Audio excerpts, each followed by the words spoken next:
Hello, welcome to the Comic Book Commentary. I'm Bo Leidig, and this week we're hitting hard and fast with a whole lot of action. It's Savage Dragon #1. Let's zoom in and take a closer look. First published in July of 1992, Savage Dragon, like a few other Image books, started out with a mini-series before going into an ongoing series. Erik Larsen, creator, writer, artist, inker. Chris Eliopoulos, I'm sorry, Chris, if I'm pronouncing that wrong, letterer. Gregory Wright, colorist. Janie Wong, editor. Digital Chameleon, Keller Separator. We see here on the very first page a action sequence of the dragon chasing down Cutthroat, as he is called, and you will see why very quickly.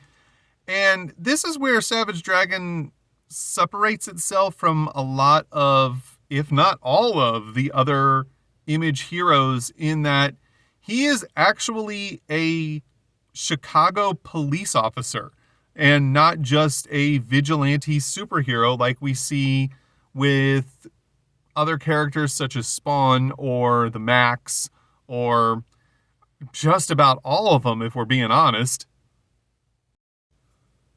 Here on the next page, we get this really cool 2-page action sequence of the dragon jumping through the air, punching Cutthroat in the face. Cutthroat's name comes from the fact that he has a cybernetic arm, which from the elbow down is just a giant, ridiculously oversized knife blade that he has used to kill several people inside of the bank that he is robbing, along with his partner in crime, whose name is Glowbug.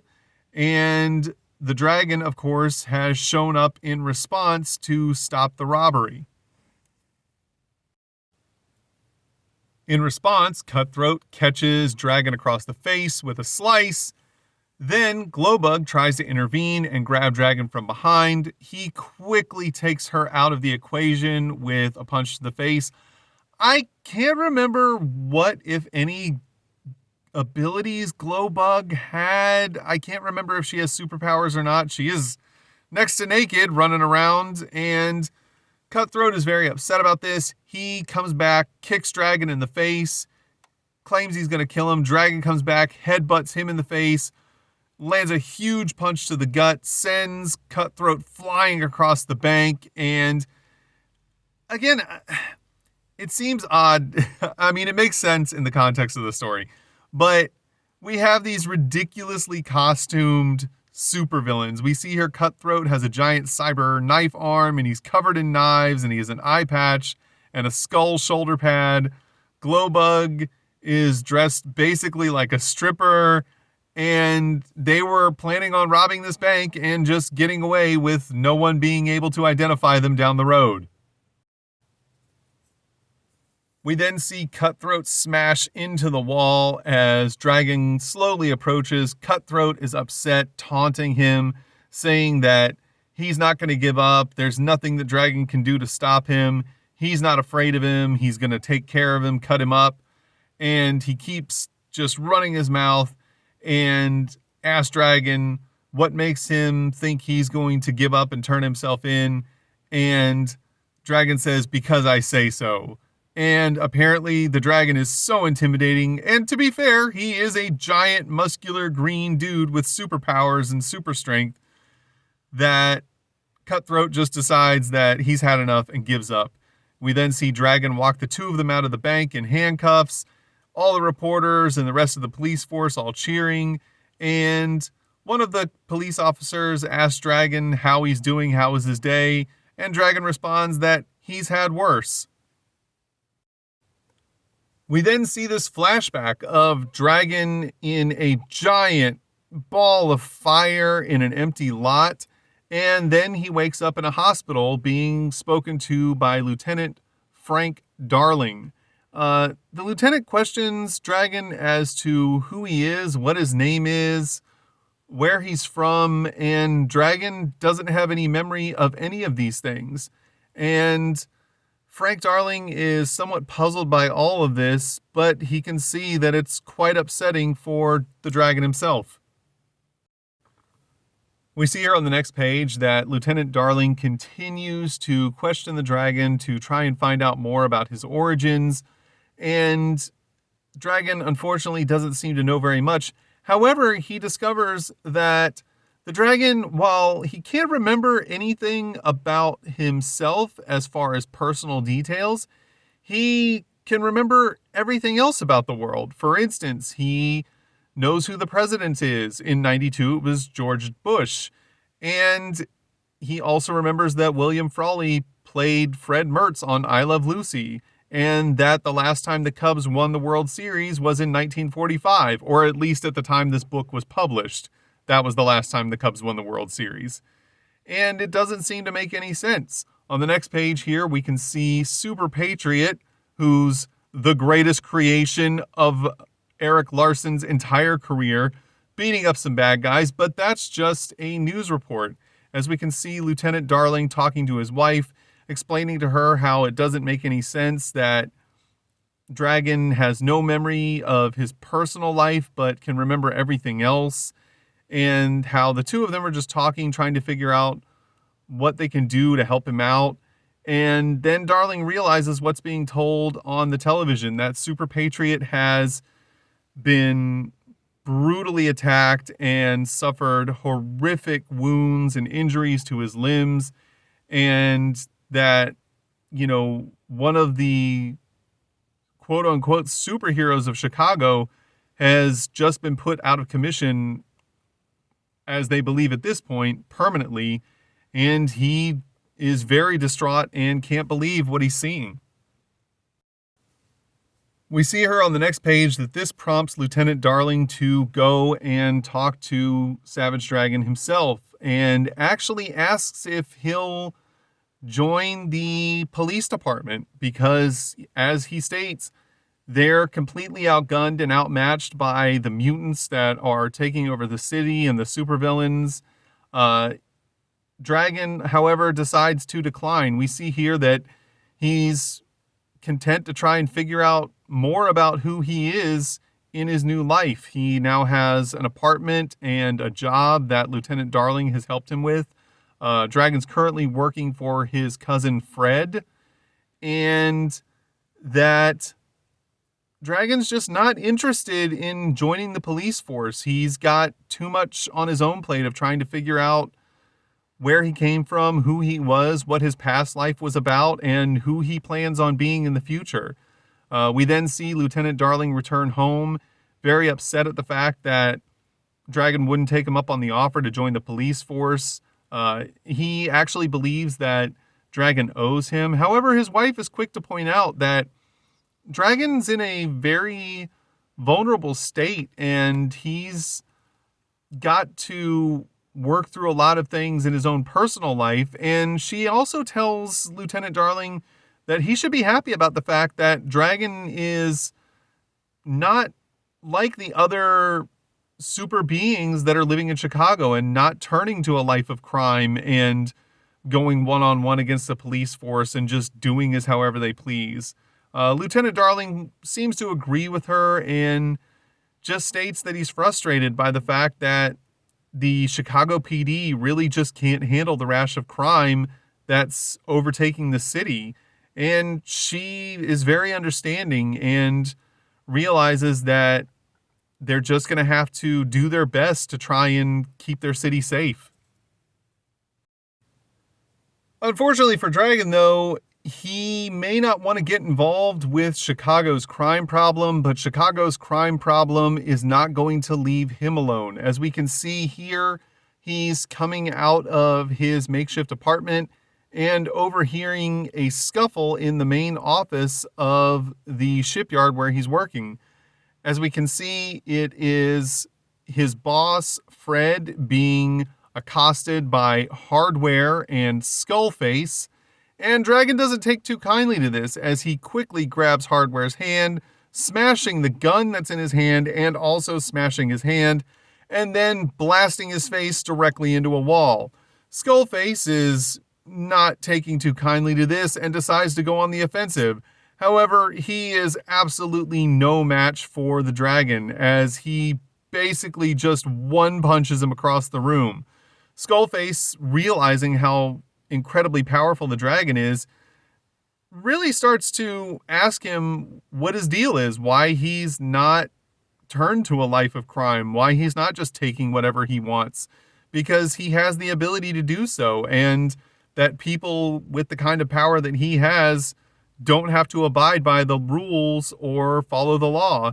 And Dragon simply states that he's not interested in that life of crime and wants to see Skullface and Hardware go to jail. We then see on the next page Hardware and Skullface being taken away by the police, and Hardware yelling threats to Dragon as they're hauled off, saying that he's already dead and he just doesn't know it. Dragon follows Fred back into the office where all of this took place. Fred's very upset by everything. Dragon questions him as to what's wrong, and Fred turns on Dragon, saying that all they wanted was money, and that now, because of Dragon's interference, they're going to come back and kill him, and just really berating Dragon for, getting involved and stopping them and calling the police, because now he feels like it's a foregone conclusion that he's as good as dead.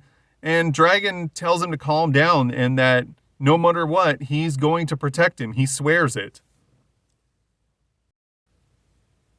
Here on the next page, it's not a page at all. It's actually a super cool pull-out poster that is in the vertical orientation. But that's okay, because you're supposed to pull this out of the comic and hang it on your wall, so I'm not going to berate him for doing this. We see here we've got Savage Dragon front and center, uniform all torn up. He's just ready for action, taking the fight to the bad guys. Next to him, we've got Dart. Then we've also got Mighty Man. Then we've got Barbaric. Back here, we've got Vanguard and Super Patriot. And honestly, I think this might be a prototype drawing of, I think, Rapture. I'm not 100% sure, but I believe that's who this is supposed to be. I believe that this is an early prototype of Ricochet. And I don't know who the heck this big monster scaly lizard dude is, or this girl here. I don't know who this weird little rat person is back here, because the reality is that Erik Larsen creates so many characters. Oh my God, it's insane. Like, the entire shared image verse could have been completely populated with nothing but Erik Larsen characters if they had chosen to do that, just because of how many characters he created simply for Savage Dragon. It's unreal how many different Freak of the Week type characters show up throughout the history of this book. Unfortunately for Fred and the dragon, they're interrupted by a giant explosion, which blows the entire shipyard to smithereens. And this does not bode well for Fred, I'm afraid.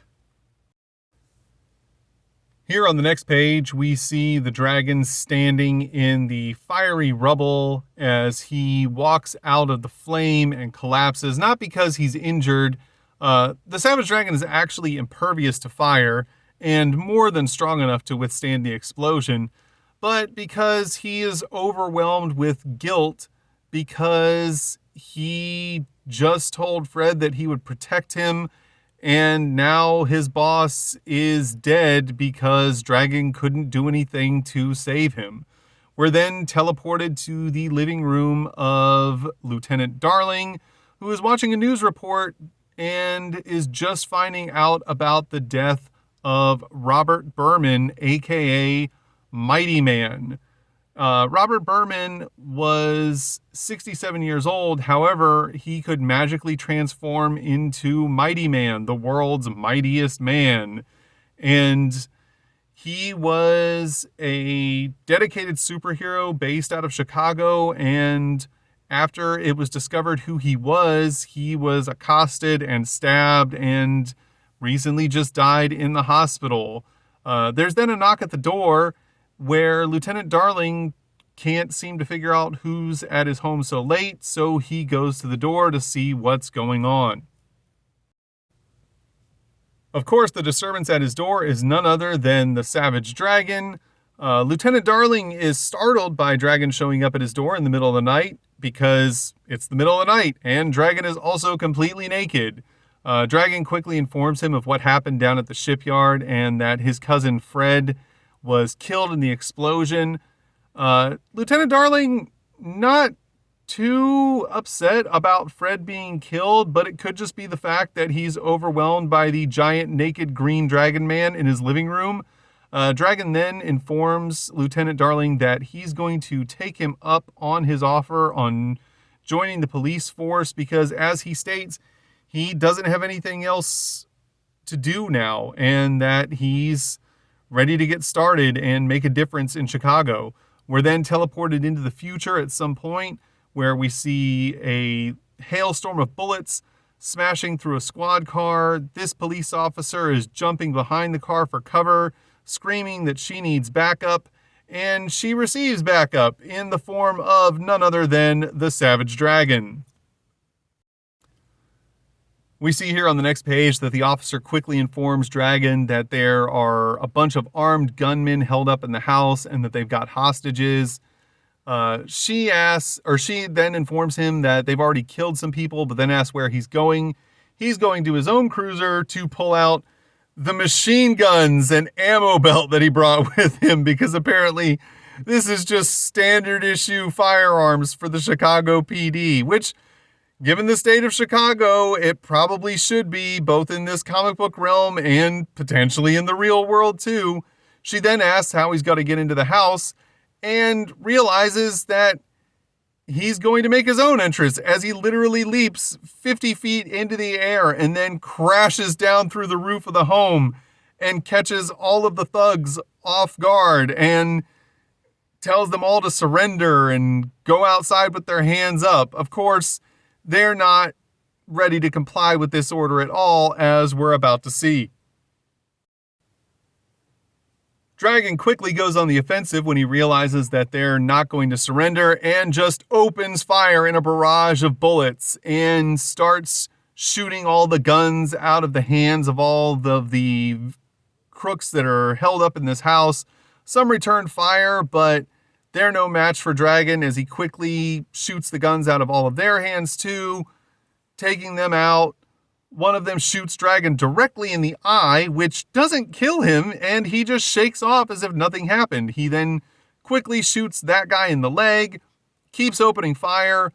However, one of the guys who's left still has a hostage and says that he's going to kill the hostage if Dragon doesn't back down. Dragon, of course, tells him that's the wrong answer. However, this scene is then interrupted by a quick thok, thok, thok. We then see that those 4 thoks were in fact shurikens that are now stuck in the thug's arm. His hostage gets away. He quickly pleads for his life. And he is then told by none other than Chicago's newest masked crime fighter, Star, that he's in luck, that Star is not someone who murders people. Dragon tells Star to surrender, but Star tells him to chill out and not be so serious, that he's one of the good guys and is just a concerned citizen who wants to help clean up the streets of Chicago, the same as Dragon, and then jumps back out the window that he came through.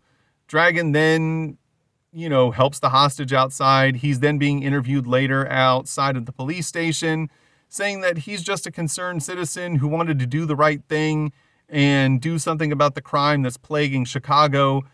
And then the TV is turned off that this was being watched on, and we see the criminal supervillains of Chicago gathered together in their lair, talking about what they plan to do about the dragon. I think this is Overlord. I don't remember this guy's name. This is Hellraiser, and this is Mako. I know Mako is a mutant. I don't know about the rest of them, but again, we've just turned the page and have been introduced to 5 new characters in the Savage Dragon universe, which only reinforces what I was talking about earlier with Erik Larsen's massive, massive roll of characters for this book. Here on the next page, we once again get the letter section in the back of an Image comic book. This one doesn't contain any fan letters, obviously. It's the first issue, but it does have a long letter written by Erik Larsen where he talks about how he's been drawing comics since he was a child, creating characters since he was a child, and how that this book is not the first iteration of the Savage Dragon. Dragon has actually been a character that has existed for 20 years by the point that this comic book was published. It was actually a character that he created as a child and then published in a magazine called Megaton, and he used Savage Dragon in some other very low print run books. So in this series, he decided to completely scrap all of the Savage Dragon stories and narratives that he had come up with in the past and start fresh with one cohesive narrative, because he knew that the likelihood of people being able to track down and find and read any of the early dragon stories that he had written and drawn would have been next to impossible. And so he just wanted to give a fresh start to all of the new readers, and even though it was a limited number, the limited number of old readers that had seen his works in the past. Here on the next page, we once again get the PSA of discovering your local comic book shop. You should do that as soon as you can. And of course, after that, we once again get our standard advertisement for Wizard Magazine in an early Image comic book, this one for issue number 12. Then there's an advertisement for Entertainment This Month, which was a way to order comics via the mail. And on the last page of the book, we see an advertisement for The Protectors, which I do hope I can find at some point to review, because it doesn't look like it's all that great, but I still want to read it and know what it was about. Then on the reverse inside cover, we see the advertisement for the 1-900 numbers to find out what's going on in the industry and what's in store. And my God, it's insane that this was something that people were potentially calling and blowing money on back in the 90s, but that was really the best way to get information back then, which is really sad. It's nice to have the internet these days. And that was Savage Dragon number 1 from the 3-issue miniseries that preceded the ongoing monthly series. I absolutely love this book. It is a fantastic way to start the series off. You get a really quick introduction to the character. You're very,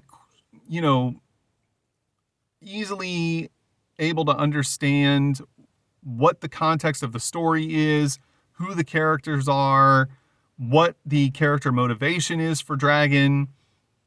It doesn't beat around the bush. It's very straightforward, which to me, in a lot of ways, is a great way to start a book like this, because you're not caught off guard by anything. You're not confused about what you're reading. You're just right in the throw of things. You feel like you know instantly what's happening, and you're not confused about what this book is about. And admittedly, I'm a huge Savage Dragon fan. As I stated in an earlier video, I'm about 10 issues shy of having the complete series. And once I get the whole thing, I will start going through and trying to upload videos about the ongoing series more so. But I figured I'd at least try and get the mini-series taken care of before we get into any of that. I really hope you enjoyed today's video. If you did, please feel free to like, comment, and subscribe. And thanks for watching. Have a nice day.